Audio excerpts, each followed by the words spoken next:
of Lord Rama in 21st century. तो आप में से कोई बता सकते हैं कि भगवान राम है कौन? आपके हिसाब से, अभी ऐसा नहीं होना चाहिए मैं बोलती रहूं, आपको भी कुछ आंसर्स देने हैं। तो भगवान राम है कौन? हमारे भीतर का आत्मविश्वास। हमारे भीतर का आत्मविश्वास और जो गट गट में व्यापक है, जिससे रहित कुछ भी नहीं है। वाह। और कोई?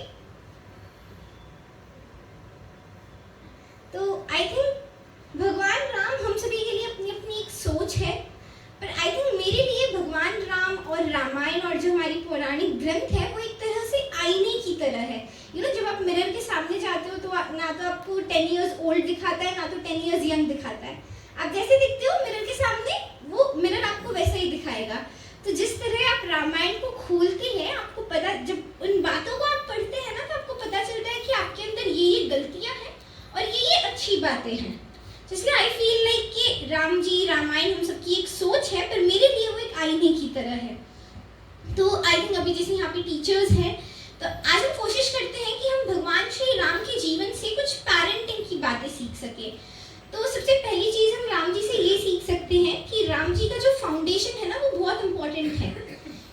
जब राम जी वहाँ पर गुरुकुल के लिए गए तो हमने उनके वस्त्र देखे, कितने सिंपल है। उन्होंने कोई डिमांड नहीं करी कि मेरे को लुई विटॉन का टी शर्ट चाहिए या मर्सिडीज की कार चाहिए तो ही मैं वहाँ जाऊँगा, नहीं, क्योंकि उनका फाउंडेशन बहुत अच्छा था। जब हम सब ऑफिस में बैठे थे तब यही बात कर रहे थे कि फाउंडेशन एक बच्चे का बहुत ज़रूरी होता है। अब मैं आप सभी से एक क्वेश्चन पूछती हूँ, आप में से कितने लोगों को अपने 12th की साइंस एकदम अच्छे से याद है? हाथ खड़ा करें। तो कॉमर्स की स्टूडेंट अगर आप हैं तो मैथ्स फॉर्मूलेज उसके किसको अच्छे से याद है? किसी को भी नहीं? आर्ट्स थे तो फिर हिस्ट्री। ओके, तो आई थिंक वो किसी को भी याद नहीं है, पर आप में से किस किस को ABCD याद है? हाथ खड़ा करें। आगे याद नहीं है किसी को? अच्छे से हाथ खड़ा करें। आप में से किस किस को क ख ग घ याद है?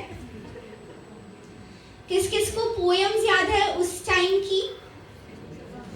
तो देखिए, ये एकदम सिंपल सी बात है कि कुछ साल पहले आप सब पास आउट हुए होंगे, कम से कम या 10 इयर्स पहले या 20-30 इयर्स पहले।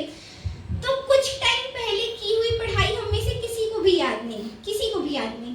पर जो बचपन में हमने वो चीज़ें पढ़ी थी ABCD या क ख ग घ, वो चीज़ें हमें अच्छे से याद हैं। So this I feel like this is the best example कि जो हमारा फाउंडेशन है वो कितना इम्पोर्टेंट होता है।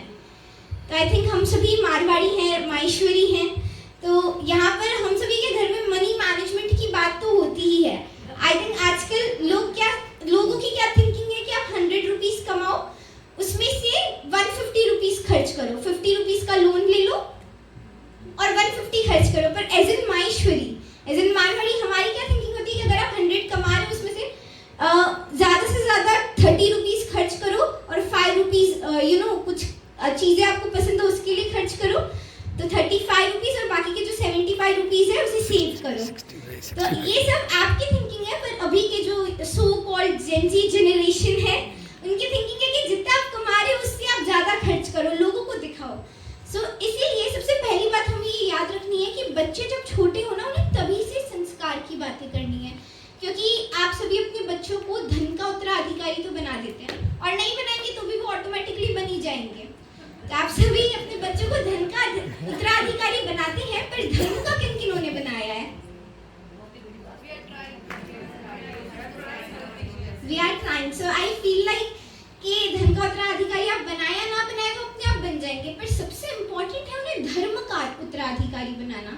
धर्म, संस्कार, अच्छी अच्छी बातें सिखाना, क्योंकि जब तक वो छोटे हैं ना, आई थिंक वो एक मिट्टी की तरह है। आप उन्हें जिस तरह से शेप करना चाहते हैं आप वैसे शेप कर सकते हैं।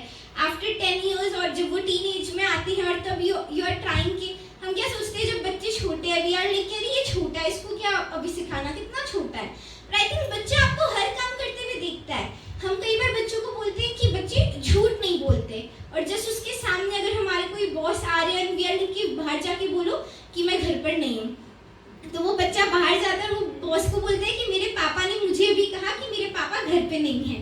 आई थिंक बच्चे बहुत भोले होते हैं। वो एक 24 कैरेट का गोल्ड आपको पता है, वैसे होते हैं।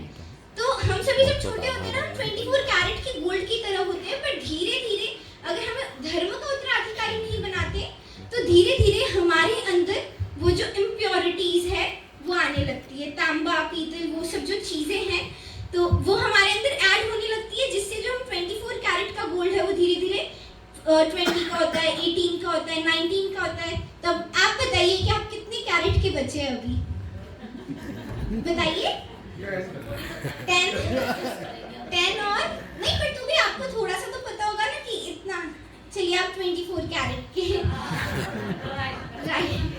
आप बताइए आप कितने कैरेट के, आपको क्या लगता है? 24 कैरेट के कौन कौन है यहाँ पे? अरे वाह, what a confidence. So I feel like कि हमें बचपन से ही बच्चों को, अब जैसे अभी हम स्क्रीन एडिक्शन की बात करते हैं, मोबाइल एडिक्शन की बात करते हैं, तो यहाँ पे कहीं ना कहीं गलती पेरेंट्स की भी है। तो इसलिए क्योंकि पेरेंट्स क्या करते हैं कि जैसे मम्मा को अपना सीरियल देखना है अनुपमा वाला और बच्चा परेशान कर रहा है, तो हम क्या करते हैं, ले फोन ले लो, मेरे को मेरा सीरियल देखने दे। तो इसलिए जब बच्चे छोटे